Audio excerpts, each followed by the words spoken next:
हिमाचल प्रदेश में भारी तबाही के बाद अब हिमाचल सरकार लगातार ये कोशिश कर रही है कि आपदा प्रभावित क्षेत्रों और लोगों से मिलकर उनकी समस्याओं और उनकी मदद की जा सके। अब ऐसे में जहां लगातार मुख्यमंत्री ने भी मोर्चा संभाला हुआ है, तो वहीं डिप्टी सीएम मुकेश अग्निहोत्री भी डटे हुए हैं। आज जिला मंडी में डिप्टी सीएम मुकेश अग्निहोत्री ने मंडी के सराज और नाच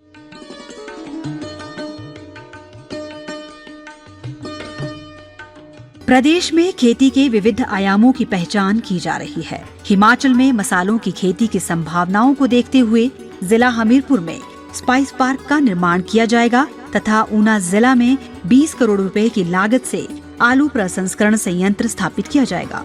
किसानों की जमीन को नीलामी से बचाने के लिए बैंकों के माध्यम से वन टाइम सेटलमेंट पॉलिसी लाई गई है। इस योजना से किसान 3 लाख रुपए तक के कृषि ऋण को चुका सकेंगे और मूलधन पर लगने वाले ब्याज का 50% हिस्सा सरकार द्वारा वहन किया जाएगा।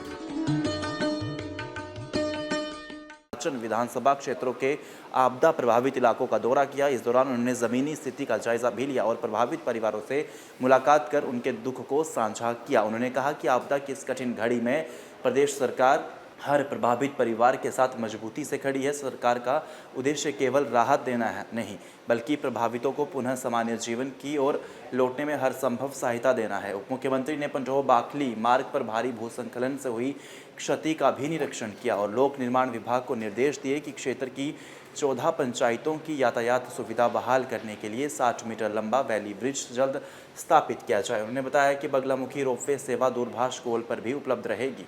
मुकेश अग्निहोत्री दौरे के दौरान तांदी सरोवा क्षेत्र में क्षतिग्रस्त पेयजल योजना की जानकारी मिलने पर जल शक्ति विभाग को निर्देश दिए कि प्रभावित लोगों को जल्द से जल्द स्वच्छ पेयजल की सुविधा मिले। हिमाचल प्रदेश में भारी तबाही के बाद अब हिमाचल सरकार लगातार ये कोशिश कर रही है कि आपदा प्रभावित क्षेत्रों और लोगों से मिलकर उनकी समस्याओं और उनकी मदद की जा सके। अब ऐसे में जहां लगातार मुख्यमंत्री ने भी मोर्चा संभाला हुआ है, तो वहीं डिप्टी सीएम मुकेश अग्निहोत्री भी डटे हुए हैं। आज जिला मंडी में डिप्टी सीएम मुकेश अग्निहोत्री ने मंडी के सराज और नाचन विधानसभा क्षेत्रों के आपदा प्रभावित इलाकों का दौरा किया। इस दौरान उन्होंने जमीनी स्थिति का जायजा भी लिया और प्रभावित परिवारों से मुलाकात कर उनके दुख को साझा किया। उन्होंने कहा कि आपदा की इस कठिन घड़ी में प्रदेश सरकार हर प्रभावित परिवार के साथ मजबूती से खड़ी है। सरकार का उद्देश्य केवल राहत देना है नहीं, बल्कि प्रभावितों को पुनः सामान्य जीवन की ओर लौटने में हर संभव सहायता देना है। उप मुख्यमंत्री ने पंजोह बाखली मार्ग पर भारी भूस्खलन से हुई क्षति का भी निरीक्षण किया और लोक निर्माण विभाग को निर्देश दिए कि क्षेत्र की 14 पंचायतों की यातायात सुविधा बहाल करने के लिए 60 मीटर लंबा वैली ब्रिज जल्द स्थापित किया जाए। उन्होंने बताया कि बगलामुखी रोपवे सेवा दूरभाष कोल पर भी उपलब्ध रहेगी।